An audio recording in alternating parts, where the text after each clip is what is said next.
Welcome to the Deadlifts and Pizza podcast, where we discuss no BS fitness and nutrition. We're your hosts. I'm Laura. And I'm Jaime. Let's get into it. Hello, hello. Hi. How's it going? Good. How are you? Good. I was going to tell you about the thing that my kids have been up to. That has nothing to do with fitness. You know, slime was like big for a while, but now it's squishies, and they're these it's exactly what it sounds like. It's a thing that you squish in your hand. It's like a fidget almost. But there's these brands that make them, like there's all these different popular ones. There's Nido as a brand, and they make them in a cube shape. And then there's dumplings. They come in a little like dumpling container, and it's like a dumpling with a happy face. Oh, and they've had those before.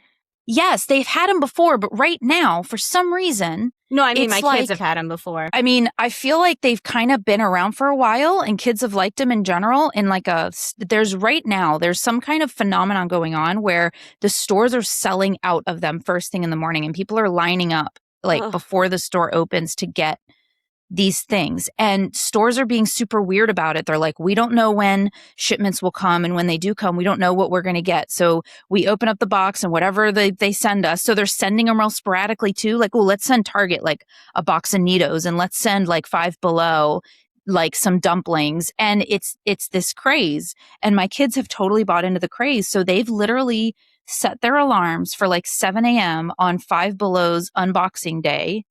And they wake up and they ask me to take them, and they've been spending all of their allowance money.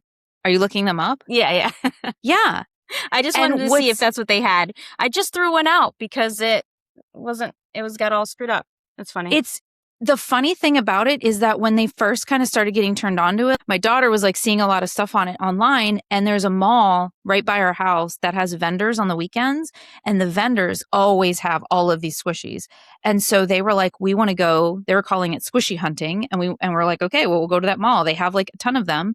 And they were selling them for like $10 or $15 each. And our kids had some recent money, and they spent all their money on these things. And then my daughter made a comment of like, they're so hard to get. I was like, what do you mean they're so hard to get? We just went to the mall, and the vendors had everything you could imagine, and you had your pick. It turns out that she didn't even quite realize this at the time. The vendors buy them from the stores in the mornings when they open, and then they sell them for like double the price. So when we were buying them for like $10 to $15, they're actually only like $1 to $6 when you go to get them at the store, but they sell out like first thing in the morning. So they're creating a supply problem. Yes. And it's, but not even. I think the companies are playing into, like, they're only allowing the stores to have a certain amount so that they do sell out. And I was in line because it's this kind of a fun summer activity, and then my kids are bonding over it, and because they're doing it together, and they're both like, and they make unboxing videos. Like, okay, we're going to open them, and they turn their heads and they close their eyes and they open their thing, and then they look, and then they react to the color that they got. And it's just this thing. And they're like these cheap little things. And so I've been taking them on the days that they wake up early and set their alarm. I'm like, all right, I'll be your taxi. I'll take you if you have money. And I asked the woman at Five Below when we were standing in line, I was like, you worked here a while, right? And she's like, yeah. I was like, when's the last time you would get to work and there's like already a line in front? And what was it for? And she was like, I honestly can't remember. I don't know if I've seen this before. She was like, but what I can tell you is we had all of these squishies, these dumplings and everything last December at Christmas. Our shelves were full of them and nobody wanted them. Yeah. And now all of a sudden, and I was like, it's weird what social media can do. It's like somehow some group of people, without maybe necessarily realizing they were doing it, made everybody collectively agree that there's value in these things. You know? You know what is weird too? I always think about this is that when we were kids, there were things like this, like Beanie Babies. Mm-hmm. There was certain Beanie Babies that were worth more money, or Pogs. You remember Pogs? Yeah, I used to have Pogs. Or Tickle Me Elmo was a thing for a little while, and all the stores were sold out. And it's funny because we lived in a time where there wasn't social media, and it's crazy, like the way things would spread, and the things like that you would know to do, like games, or I don't know, all different things that you would do at your school that someone also did like states away, that somehow it traveled and got to you, and you guys are all doing the same thing even though there was no social media. It's weird, right? That's weird because it's like it probably sparks in a similar way. There's probably this marketing thing behind it, but like it's just a matter of if that spreads very rapidly through social media or like through word of mouth, maybe a little bit more slow.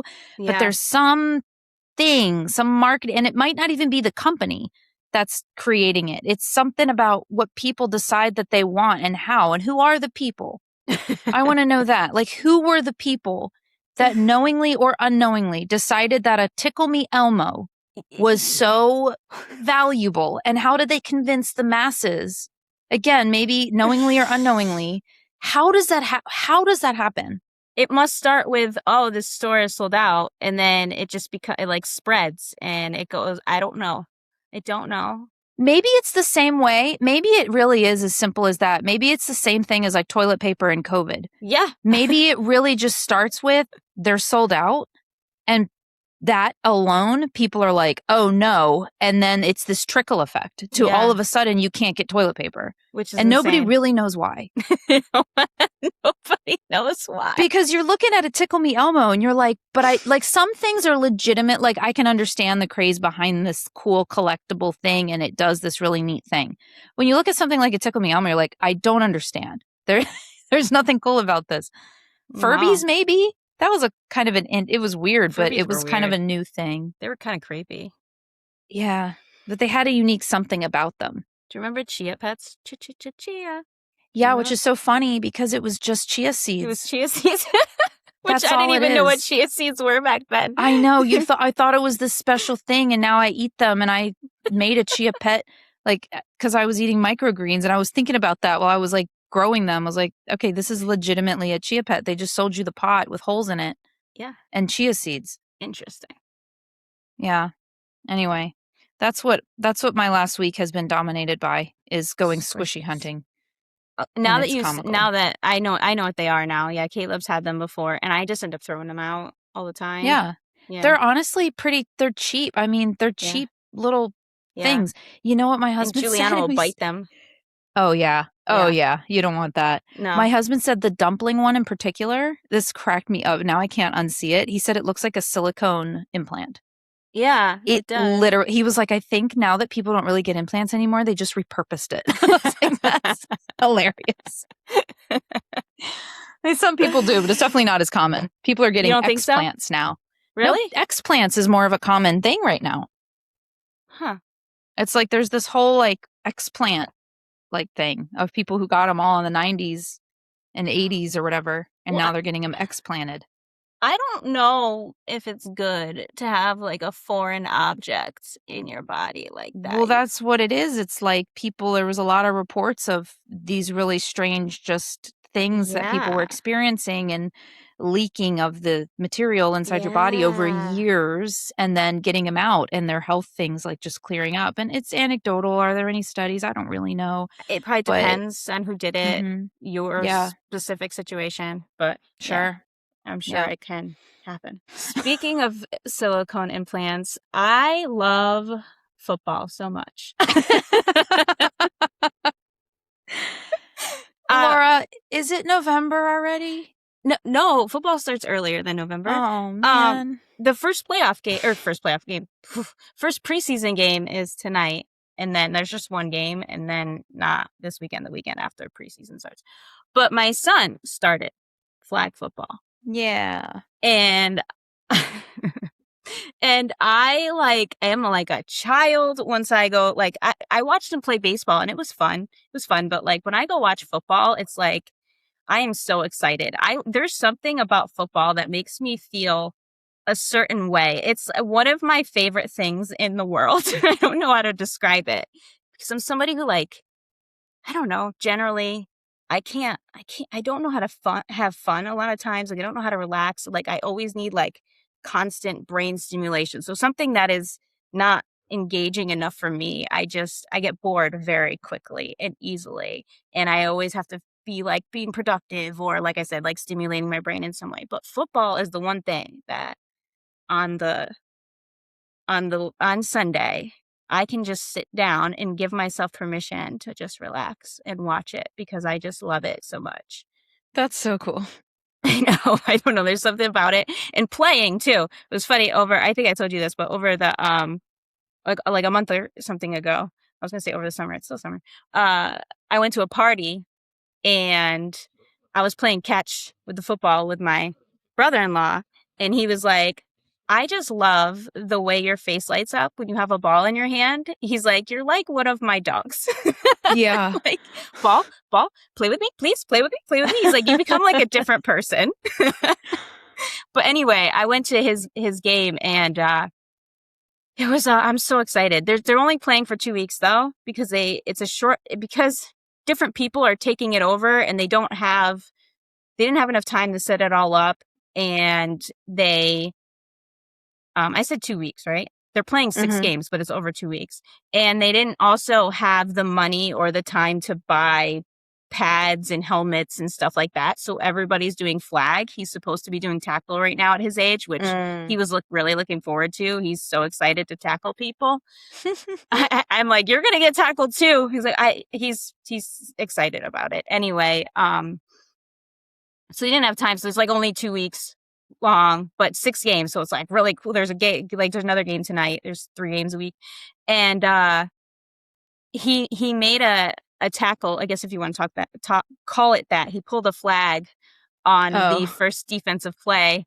And I was so excited. I was like, oh, look, he got a tackle. And their team scored the touchdown the first play because they did like a trick play. So it was like, I think it was a reverse. So the quarterback handed it off to running back who's like running this way, say, and then another guy's running this way and he grabs it and goes the other way. So it misdirects the defense and he was able to run for a touchdown. These are like little kids and you're like the quarterback and the... Well, they are. That's what they are. What am I going to say? Yeah, I guess, technically. Are they going to play again after the 2 weeks? Is there another season lined up? So they don't know if they're going to do the fall or not. I think it's harder to get enough kids because because there's soccer and other sports at the same time. Whereas right now there's nothing else going on. So everybody's doing it. So like last year in the fall, or not last year, when he played in the fall, the first time, because they didn't have it last year, it was travel because they didn't have enough kids to, have them play against each other. So there was only 2 teams. So they're not sure if they're going to do it or not. I hope they do. You should coach. Well, it's funny because they were like, that was the other reason that they're not sure they're going to do it, because right now, a lot of the coaches that are coaching are actual football coaches for like varsity, JV, all of that. So they're like, we need to find coaches. And, and as they were like, as the coach, I don't know, I can't be an actual coach because I don't know. I've never played football before. I don't know how to design a football play. I don't know. You would figure it out. You would figure it out so easily. If there's anybody capable, it's you. I don't know. Like that would be the hard part. So I could be like an assistant coach or something. But it was funny, like when they were in the beginning. No, you could be the coach. You could run this whole program. In the beginning, like you had to get there like a half hour early where they were practicing, right? And he was having them run routes. And like I said, I don't know anything about, I've never played football. I only know from what I've seen on the TV. So I know the rules of football. I know what a flag is. I know all of that. But I don't know like football plays or the terminology. So when people are talking about the A gap, B gap, C gap, or talking about 11 personnel or 12 personnel, or when people talk about different kinds of routes or plays or defense, like dime package, nickel package, I don't know what that means. So that would all be stuff I would have to learn. There's a lot to learn. You would learn. That's what I'm saying. You would learn.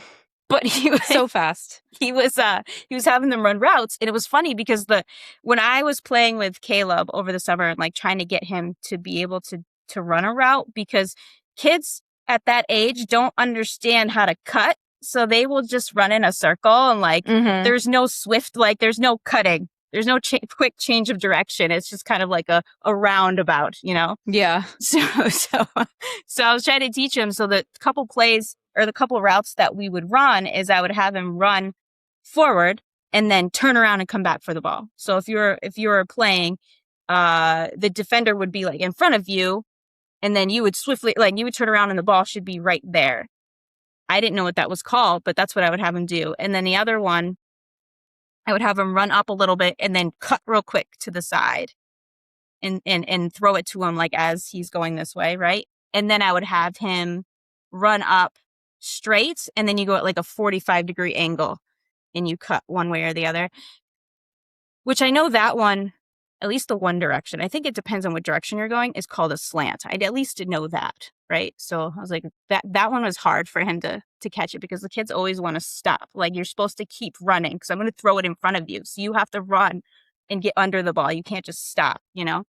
Anyway, those were the 3 routes that he was having the kids run, which I thought was really funny. I'm like, oh, look it. That's what I'm saying. You don't give yourself enough credit. You know as much as you need to know to start something like that, and then you would pick things up along the way very quickly. Yeah, I would need help, I think. If you would make the difference between them having football versus not, could you imagine? Yeah, I would do it if they were like, we need another coach. If not, we're not going to be able to do it. I would do it then. Because I'd be like, I'll just try. I think you should do it anyway, because I think that would feed that, because I'm always telling you to like join something and you're like, there's nothing around here. Mm-hmm. I feel like it would feed a little bit of that. Yeah. Yeah, I would like it, I think. I don't know if I would like running. The other thing too is I would need somebody who is the like enforcer, like their coach now. I really like him because he's not they need somebody to be a little hard on them and not just let them like fool around and be silly. So when they're not doing what they're supposed to, he makes them run. And I love that so much. And I guess he coached baseball, and Wayne was telling me that the kids, they ended up winning the game, but the last inning, they were all fooling around in the dugout and they weren't paying attention and whatever. And even though they still won, they almost lost. So he made them run at the end of the game. I'm like, I like that, someone to keep them in check, where I would have, I think I could make them do that, but the whole like, hey, pay attention, I don't know. I need a little bit, someone who's a little bit more scary than I am. Okay. That's funny. I still think you should do it. I'll do that part. Okay, you can do that part. I don't think you could do that either. I was a teacher. Yeah. I can control a group of kids. Girls are scary. I wasn't a teacher for girls. Oh. Thought you meant the girls were scary. No, it's not. I mean, it's not the same, but I can rally kids. Yeah. Yeah. I don't know. But thanks for telling me I'm not scary. You're not. I mean, you're scary to me because everybody is, When I first met you, you scared me. I'm just scared of people in general. I'm just scared of people in general. So I'm not the scary one. Yeah. Anyway, just that's my story. That's cool. I think you should football. coach. Yeah, you should coach.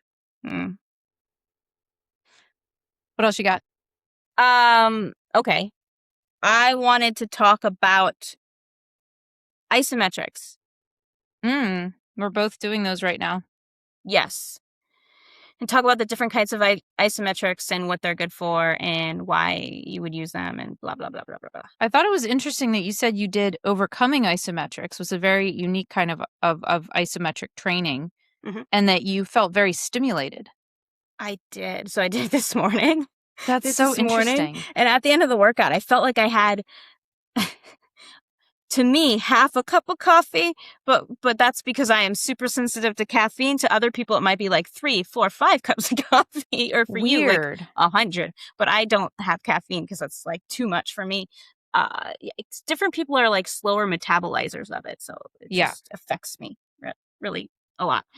Anyway, that's what I felt like afterwards. Like I was very like stimulated and had a ton of energy and was whatever, but also felt a little tired. It was like that's weird. Yeah, because it was, as I was doing the workout, it's hard. It's fun because it's different. It's not something I would do all the time, but it's fun to add in every once in a while. And I've never done it with barbell back squatting. That was hard because as I'm pushing up, my legs are like going like this. They're shaking back and forth as I'm trying to push up. It's that was tiring. But anyway, let's say what isometrics are and then what overcoming isometrics are.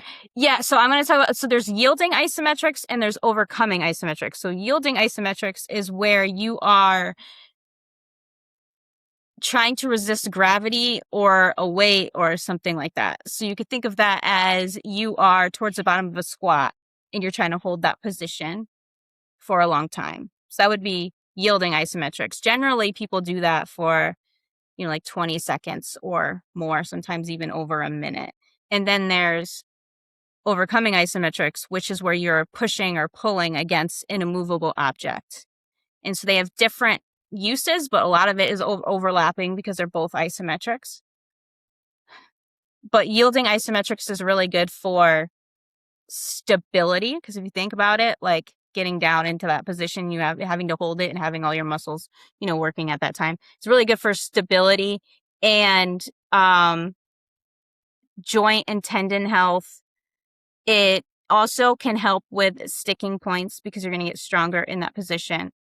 The other thing about isometrics for both of these, they're both really good for sticking points, is that when they've studied this, they found that it works 15 degrees above and 15 degrees below the specific joint angle that you're at, right? So you don't necessarily need to be at the very bottom of the squat to train to get stronger at the bottom of the squat. You could be 15 degrees above or below. Well, in the squat, you wouldn't want to be below that, but you know what I mean? So when I was doing the overcoming isometrics this morning, I'm not at the very bottom because trying to get underneath the safeties and getting under there and doing that each rep would be a pain. So I'm up a little bit, Yeah. So I'm just gonna elaborate a little bit more. Go ahead. On it to make sure people understand. So isometrics is basically the pause of the movement. So there's 3 phases in every movement. There's an eccentric, which is the lowering, the isometric, which is kind of like that middle point, and the concentric, which is the powerful, like coming out of a squat or curling the bicep curl. Usually in an exercise, the eccentric's at the beginning. So you think of a squat, you're lowering into it. The isometric phase is at the bottom, or you can even not even necessarily, you can go to the bottom of the squat, your depth, and then you can come up just like an inch. So that's kind of like that sticking point area where it's the hardest. Somewhere in there is like isometric. You look like you're thinking. Yeah, because it's that's like the 3. So there's eccentric, isometric, concentric, and yeah, that's where it's at the bottom, right? But it's also, you can do isometric all around. You don't need to do it at the bottom. Yeah, you can technically, that's the isometric phase of a movement. But when you're training isometrics, you can train it throughout. So you can go halfway down into a squat and pause. But it's the idea of pausing at a point of high muscular tension. And it's not just a 1 second, 2 second pause. We're talking like a 4 or 5 second Mississippi counting, like intense pause. So your muscle fibers and your neurons are like lighting up that entire time. Yeah. So that's more of the pausing is the yielding isometrics. Overcoming isometric is pushing or pulling against an immovable object. Yeah. So when you're talking about overcoming isometrics, this is like a whole other. Then it's hard to kind of imagine what it might look like. So when you talked about going under the safeties, she's literally doing a barbell back squat. You imagine. So you have safety bars. So imagine you're in a squat cage and there's those safety bars. You might rest the bar on if you're coming down into a squat. She's got to be under those so that when she comes up from a squat, the bar hits the safety bars and she can't go up. And so, and that, you're not going to rise out of the squat. That's the point. You're going to push as hard as you can against this thing. And it's very fascinating, the studies that show like how much strength you can increase. But again, it's not something you would do all of the time. I think the benefits, isn't it like they go up real quick and then they max out after like a week or 2 of training this way? There's no more like immediate benefits. So it's something that you insert very intentionally into your training. But it's interesting because you texted me this morning, you did overcoming isometrics where you're basically like, that bar's not going to move. You're pushing against an immovable object as hard as you possibly can for like 10 seconds. And then you're putting it down and that's a rep. Yeah. But you felt like you had like 3 cups of coffee. Like that's so interesting to me. Yeah. Cause it really fired up. Okay. So for the overcoming isometrics, the difference between that and the yielding is like I said, the yielding is really good for stability. Overcoming isometrics is really good for force production, right? Like doing like really quickly, and recruiting a ton of high threshold motor units, which is basically like you're able to recruit more of your muscle fibers when you're doing it. So you're teaching your body to be able to do that. Rate of force production. That's what I was trying to think. I'm like, what's the word I'm missing? Rate of force production. So being able to do that quickly. So it's really good for like speed and power and stuff like that. But so you can do, remember I was talking about post-activation potentiation, and which is basically like doing compound exercise and then doing like a plyo or some kind of power exercise afterwards, right?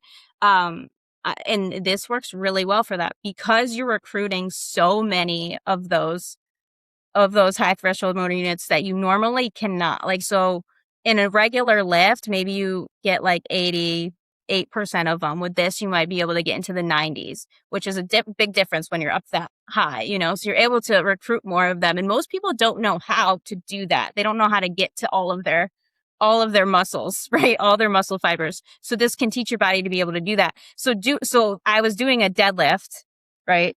The overcoming isometric deadlift. And then I did a broad jump. And normally when I do a broad jump, there's something about those. I need to warm up first.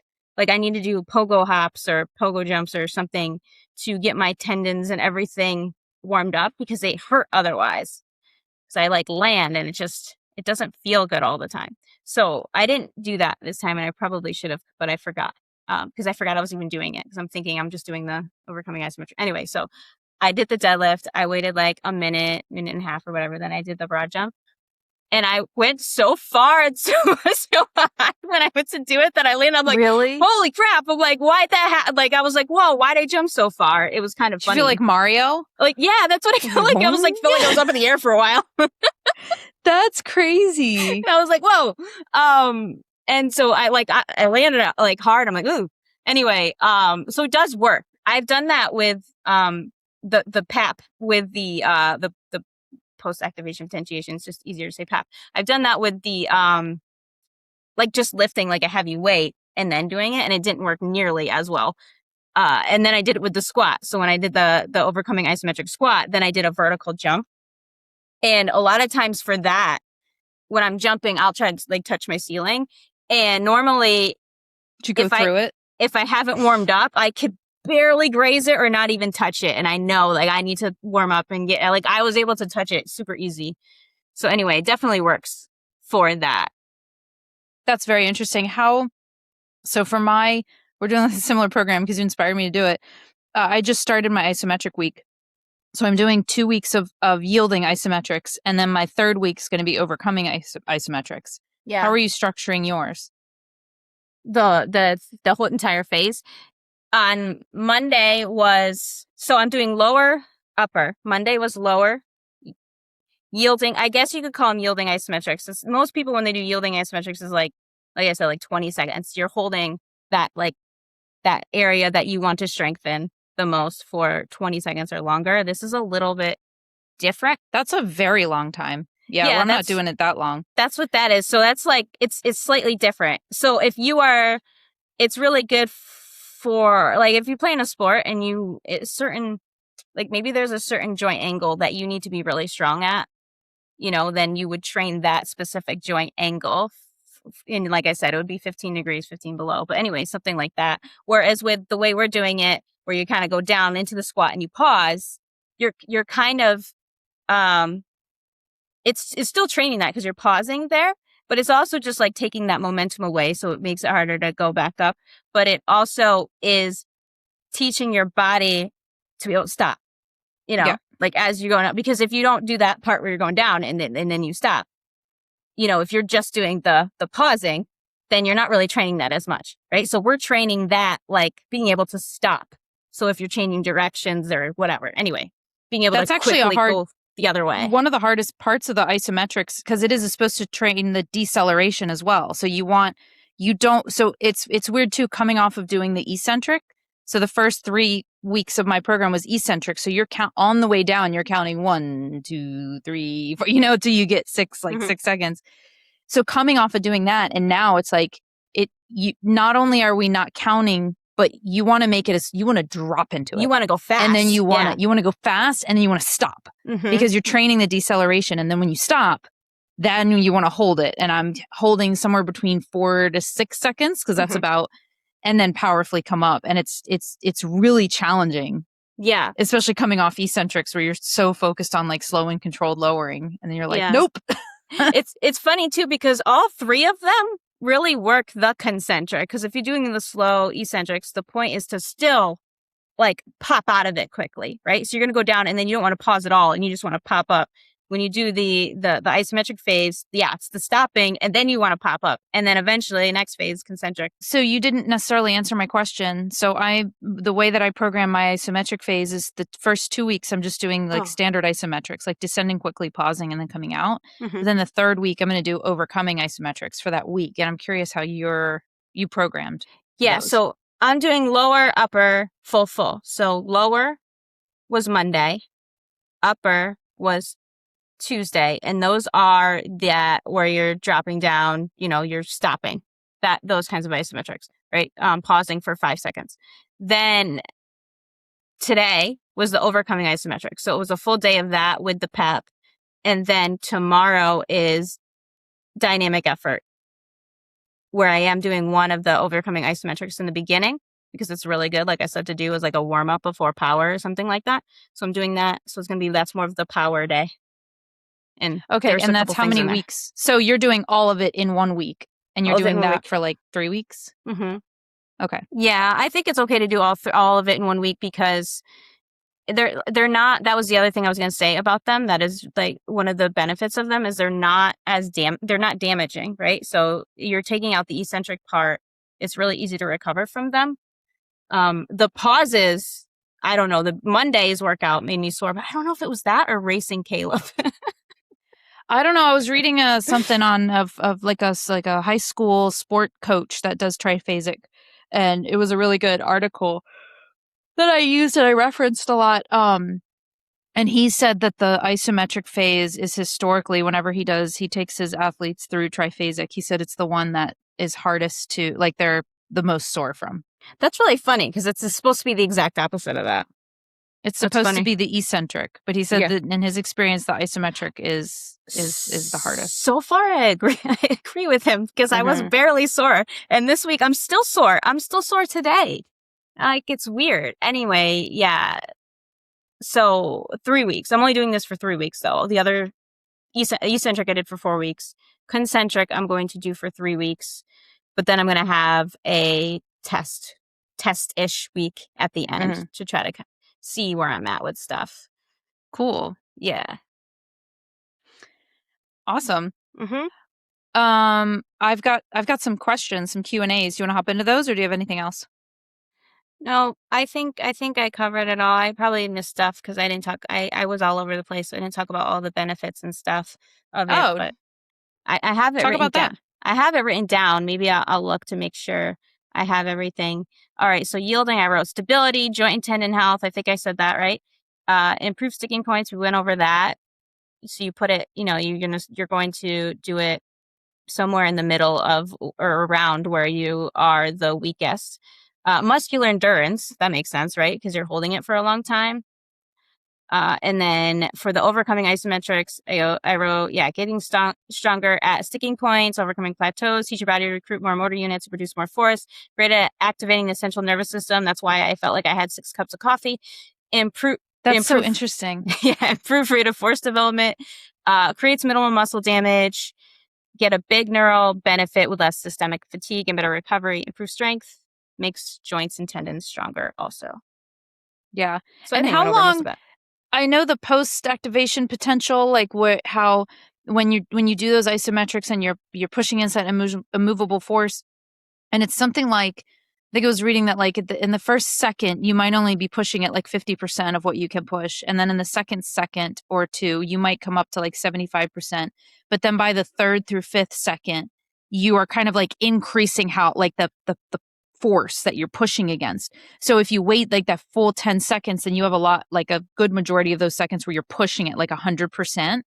And every second that passes, it's like your body is turning on more, like, it's like lighting up more of those like neurons and motor neurons. And so then if you immediately then go, like you said, do a jump, like you're lit up, like every muscle fiber in like neuron is lit up, so you can like go further. But it's a short-term effect. But there is it like it's a short-term effect at like maybe like 100%, but there still is. And do you know anything about like how long? Because there's that immediate post where you can like jump really far that maybe might end like after that workout or after that day. But training that way for like a solid week or two does have like a longer term effect on your power output, but it's not like forever either, but it's not as short either. It's maybe for like a few weeks or something. I don't know, but I would assume that using them more often would make you use them more often. Yeah. So you'd keep the ability. When it comes to right afterwards, it's usually like within a couple minutes after you do it, okay. You'll be really, but I'm sure it lasts longer than that. Cause like I said, after my workout, I was all like fired up for a while. Yeah. I still feel that way a little bit. If you don't notice, part of the reason, probably all over the place. I feel like, and then when I do it too, the way I do it is I take 2 seconds to ramp up. So I get it in position and I pull for 2 seconds or push for 2 seconds. And then I go max force for 5 seconds. And I was doing it for 3 reps with a 5-second break in between. So I would do it and then I would rest for 5 seconds and then ramp up for 2 seconds and then go as hard as I can for 5 seconds. Some of the exercises I was supposed to do more sets and I'm like, I don't need, or I program myself more sets. And I was like, no, I think I'm good with that one. And I was running out of time too, because I don't know where to set it up in my rack yet. So I had things took a little longer, whereas next time it'll be quicker and I'll be able to go through more. So I'll probably do more sets next time. But the squat was one where I was like, 3 was good. I don't need to do this one again. Yeah. I was like, that was hard. Yeah. Yeah. Are you doing it with an empty bar? Or are you loading it a little bit? The only one I added weight to was the deadlift because that way I can pull it off the ground easier, so I would drop it all the way down to the ground and then pull back up. But all the other ones I did with an empty bar because there's no, you don't really need to have weight on the bar. Yeah. Again, in an article I was reading, it was saying that he notices a lot of benefit from loading the bar like 30 to 50% of one rep max, like having a little bit of a load on it.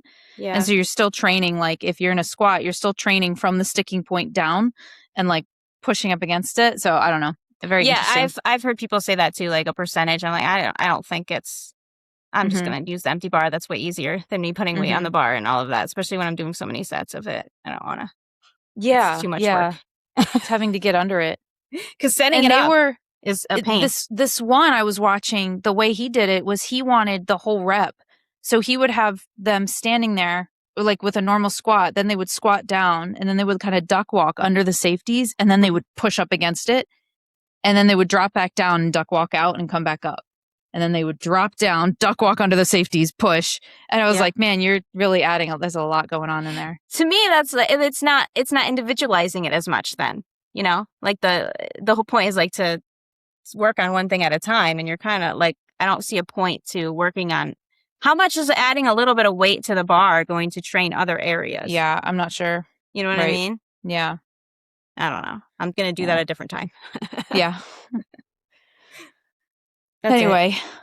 All right. So I have some good questions because I had some questions in my Facebook group.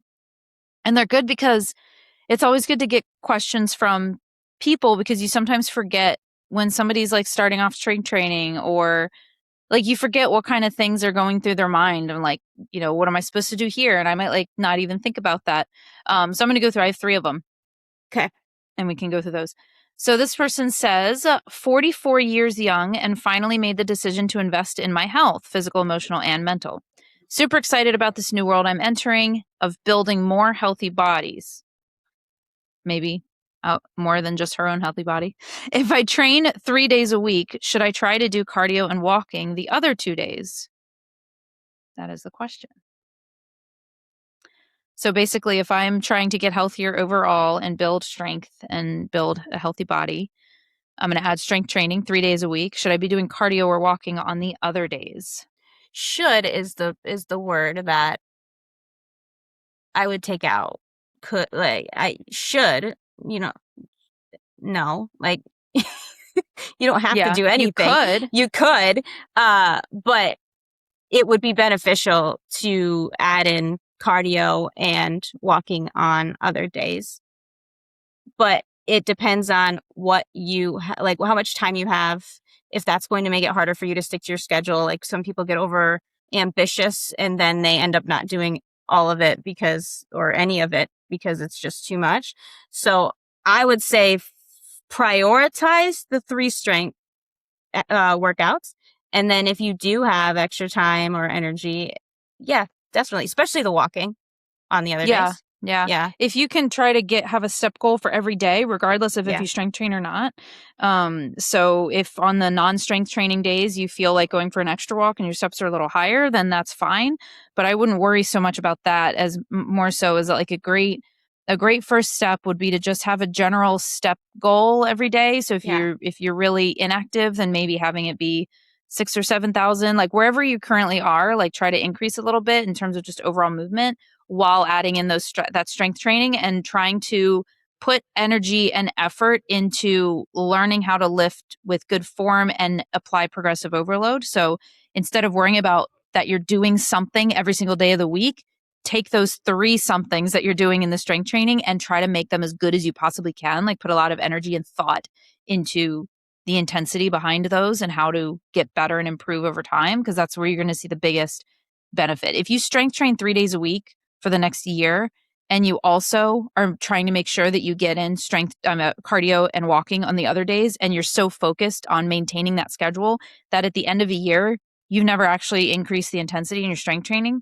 then you're not going to be as far as if you just stuck to those 3 strength training days, but you improved your intensity and your weight and your reps, and you were just like a beast by the end. You could have added in no extra cardio and you would be further along. Yeah, this is like what I was talking about the other day, is that I'm like a firm believer of not trying to do everything all at once and focusing on one thing at a time. And once you get really good with the strength training, then it makes more sense to add in some other things. The walking is a little different because I feel like you should always be getting that activity in, and that doesn't require as much like energy and focus and trying to improve and all of that as strength training or cardio or something like that. Yeah. Yeah. Nutrition also, like that takes a big focus as well. So Yes. if you're kind of starting with like, all right, I'm going to get stronger and healthier overall, I know I'm supposed to be walking and doing cardio and strength training and nutrition. So let's just like throw it all in. Like it's a lot. So if you can like prioritize, I would say focus on getting overall movement up without necessarily having to track it very precisely, like with a step goal if that's too much. But just try to move more, take more walks if you can, park far, elevator, all that stuff. Add in the strength training, and then like focus on nutrition. Mm-hmm. And then once you get good at those things and you have extra time and everything feels good, then like you add in extra cardio, increase your steps. But if you try to do too much at once, you might risk it being too much all at once and then you don't stick with it. And there's always time, dude. There's always time to add more. Yeah, that's true. You get bored. You want to have something new to do. And I think people's concern is, but then I won't make progress. No, you will. You'll probably make more. You'll make more progress because you'll stick to it. You'll be more consistent and you'll do it better. Like I said, you'll like, if you put more energy into your strength training and you only do that 3 days a week, but you kick ass at it, then you will be further along than if you try to do everything and you're half-ass all of it. You'll be further along. And I know a lot of experts would disagree with me here, but from personal experience, strength training or resistance training, because it's not just strength, like lifting weights, improved my cardio to an extent. Obviously, after you get to a certain point, you do have to add in more cardio if you want to improve that. But my resting heart rate was way lower from lifting, and being able to, like, even my endurance was better from lifting. Like, it actually improved that. It's just up to a certain point. So it's not like you're not going to get...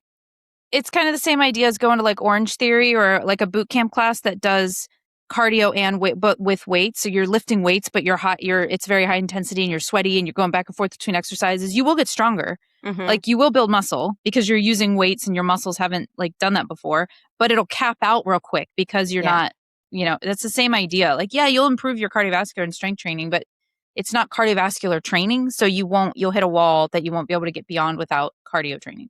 Because it's not like pure cardio. Like we were just saying, focusing on one thing at a time. The triphasic training is focusing on one part of the lift at a time. Like when you do that, you can really get really good at that one thing if you fully focus on it. Awesome. Next one is, according to my PT, my pecs are overdeveloped due to my job. She wants me to work on my lats. What exercises should I focus on? Also, she wants me to strengthen my core through my back. Any suggestions there? Yes, she did give me exercises, but I want a different perspective. What does she mean core through my back? I think her core, her whole trunk. Okay. So I think she's we know that core is the entire trunk. Yeah. But a lot of people think of core as just those front 6-pack abs. So I think she says core through my back. I think she's basically saying like this entire trunk region is your core, right? Yeah. I would focus. Yeah, you do lat exercises and pulling exercises, but I would also do upper back too. Like I would do things like face pulls and stuff like that. If your pecs are tight. So doing things like face pulls is a really good one. Face pulls, wide rows. Yeah. Like where you kind of come out wide when you're doing those rows, but also just standard rows. I really like, because when people are sitting and they have those like rounded shoulders and those, your pecs, your kind of chest muscles are kind of tight and pulling those shoulders in more, and your back muscles become kind of elongated and weak and inactive. So I really like the idea of just kind of laying off chest exercises completely, unless you like want to learn how to do a push-up, sure, but this is like a situation where I usually like to balance like upper and like pushing and pulling exercise and try to make them pretty balanced.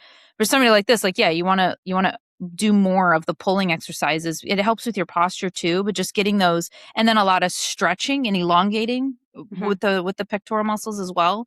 But yeah, any kind of row, any kind of pulling. I love face pulls too, like getting the rear delts. And all those upper back muscles as well. Yeah, the lower traps and your rhomboids, all of that area. The other thing that you can do, and I think is really good for like posture, is a YWTI. So that's where you're laying on your stomach and you're going to think of your hands being, or your arms being in those positions. So Y would be like you're lifting up with your hands, right? And then W would be you bring them straight back. And as I'm doing this, I can feel like the muscles in my back light up, right? T would be this way. So you're still pulling up. And then I would be straight your back. Your arms behind you. Yeah.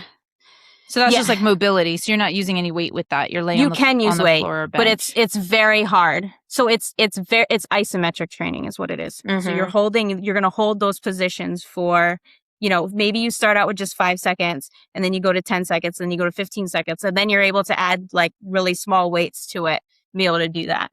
The fractional plates work really good for that. Yeah. Because if you can do it more than 5 pounds, then you're probably not really pulling back far enough. You'll feel it without the weights. You can do it without any weight. Yeah. You just do your hands and feel, it's going to be hard enough. So yeah, definitely working on the back in any kind of pulling exercises. And I'm sure she gave you exercises, but it's not necessarily about the exercise. It's any exercises that hit all of those. You want to make sure you're hitting your upper back all the way down. And I'm sure that a lot of those exercises are going to be exactly that. And it's more so just about doing them regularly and doing them with resistance and with weight, just putting that in your programming. And then also core. So yeah, a lot of people that sit at a desk have a weak core. They usually have tight hip flexors too. And weaker glutes, because the glutes are also stretched out. When you think about sitting at a desk, your glutes are stretched, your hip flexors in the front area are more tight. You probably have a little bit anterior pelvic tilt, but not from anatomy, just from your behavior. It's poor posture.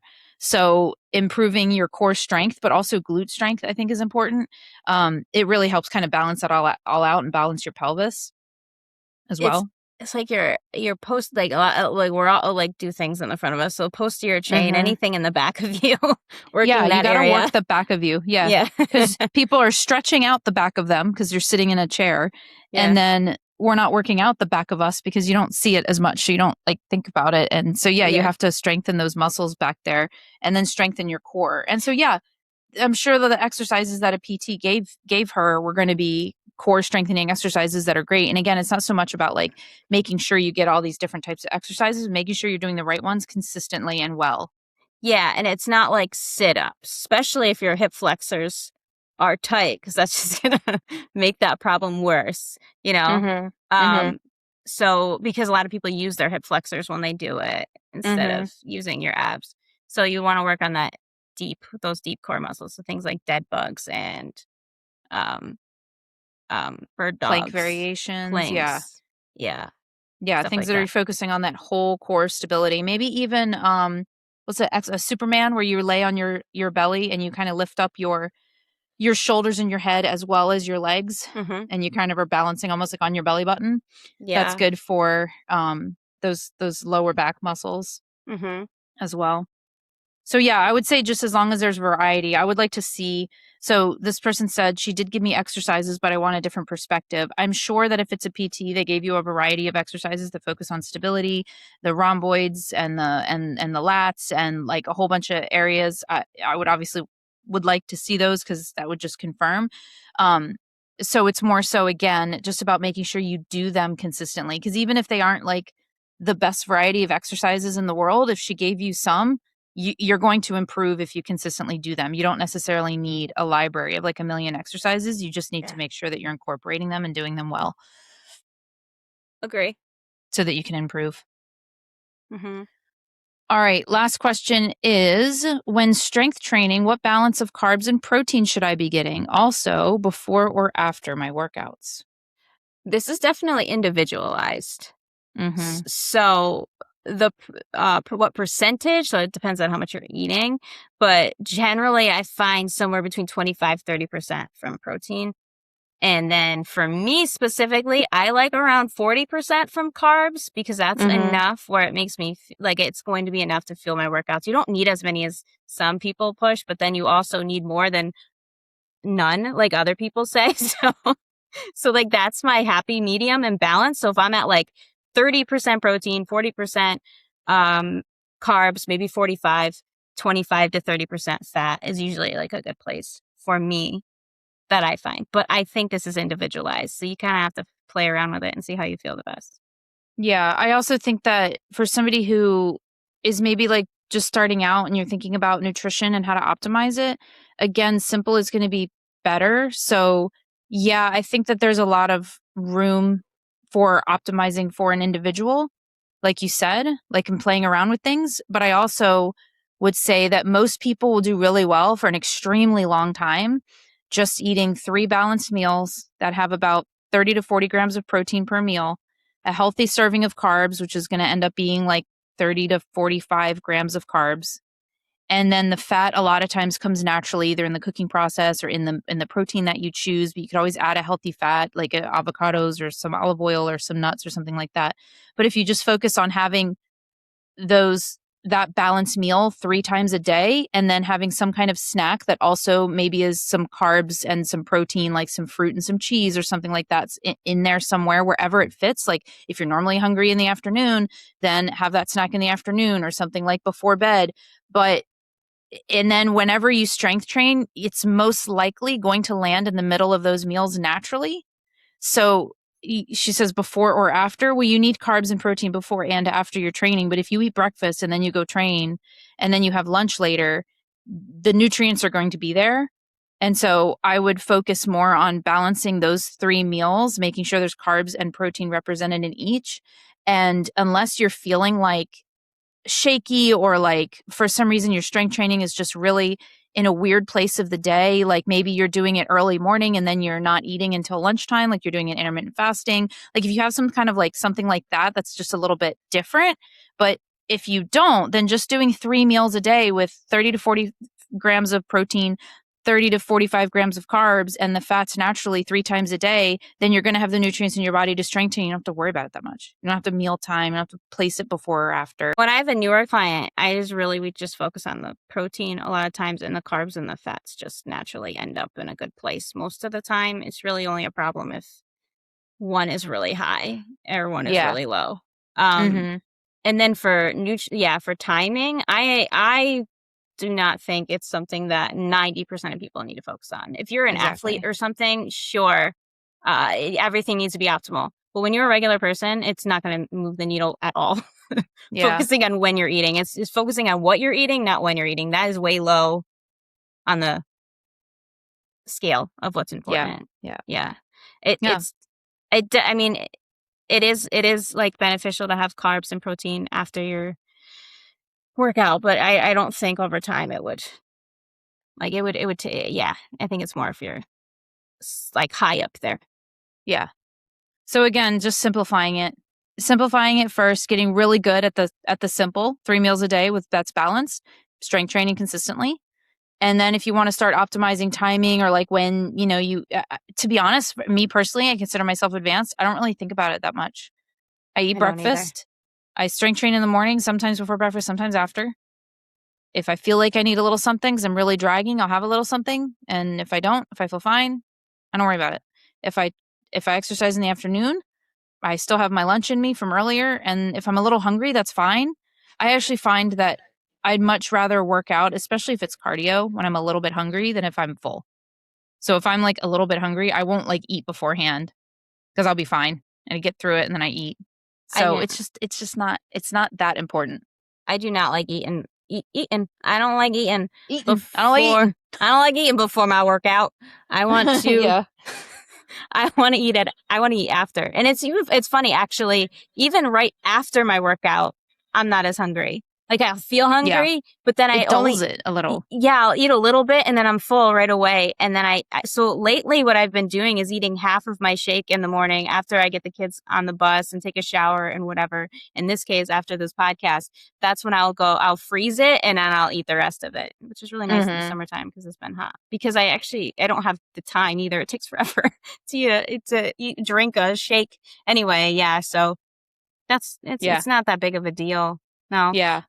Carbs, it's funny because people, maybe I'll save this for another podcast because I think this is actually a very good topic. Maybe next podcast, we'll talk about insulin and and carbs and amino acids and why it could be beneficial after. That's a great workout. Yep. Okay. Yeah.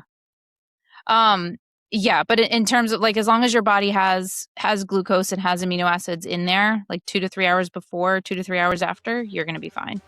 Yes. Awesome. That's it. Thanks so much for listening. If you enjoyed this, we would love it if you shared it with a friend. If you commented below, let us know what you think. Leave a 5-star review, and we'll see you next week. Bye.